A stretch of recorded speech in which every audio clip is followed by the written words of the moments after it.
ഇത് ഇവിടെ കാണുന്നത്. 3 മണിക്ക് ഇത് കണ്ടപ്പോഴത്തേക്ക് ഇത് ആദ്യം കണ്ട് ഇത് നമ്മൾ ബീച്ച് പോലീസിനെ അറിയിപ്പിക്കുന്നത് ഇവിടുത്തെ നാട്ടിലെ ആൾക്കാരാണ്. അതായത് നമ്മളെ ഈ വലയ്ക്ക് വരുന്നവരാണ് ഇത് അറിയിപ്പിച്ചത്.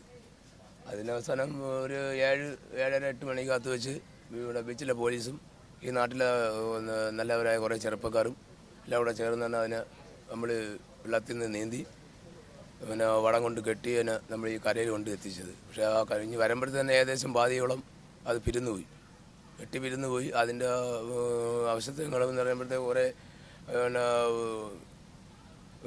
ഒരു വലിയൊരു പാക്കേജ് പോലെ അങ്ങനെ ഒരു 8 എണ്ണം പല സ്ഥലങ്ങളിലായിട്ട് ചിതറിപ്പോയി. അതിലൊരു 4 പീസ് ഇവിടെ കിടപ്പുണ്ട്. പിന്നെ നമ്മളിവിടെ ഏണിക്ക എന്ന് പറയുന്ന ആ ഭാഗത്ത് ഇതിൻ്റെ ഒരു പകുതി അവിടെ കയറ്റിയിട്ടിട്ടുണ്ട്. അവിടെ ഒരു 4-5-6 പീസ് അവിടെ കിടപ്പുണ്ട്. പിന്നെ ഏകദേശം വള്ളക്കടവ് എത്തുന്ന ഭാഗത്തും ഇതേപോലെ 5-6 പീസുകൾ കിടപ്പുണ്ട്. പക്ഷെ അതൊന്നും നമുക്ക് എടുക്കാൻ പറ്റുന്നില്ല. കാരണം നമ്മൾ ആ ഒരു 1-2 പേര് പിടിച്ചാൽ അത് കയറി വരത്തില്ല. അപ്പോൾ അതിനെന്ന് പറഞ്ഞാൽ നമ്മൾ വടം കൊണ്ട് തന്നെ കെട്ടി വലിച്ചെങ്കിലേ ഉള്ളൂ. അപ്പോൾ അത് പോലീസ് അധികാരികൾ പറഞ്ഞാൽ അത് പിടിക്കേണ്ട, അതിലിങ്ങനെ കെമിക്കലുണ്ട് എന്നുള്ളത് പറഞ്ഞത് കൊണ്ടാണ് പിന്നെ അതിലാരും ഒന്നും തൊടാതിരുന്നത്. അതിൻ്റെ കെമിക്കലാണ് ഈ വെള്ളം മുത്തുപോലെ ഈ മണലിൽ മൊത്തം കിടക്കുന്നത്. അപ്പോൾ അത് എന്താണ് അതിൻ്റെ ഇതൊന്നും നമുക്കറിയത്തില്ല.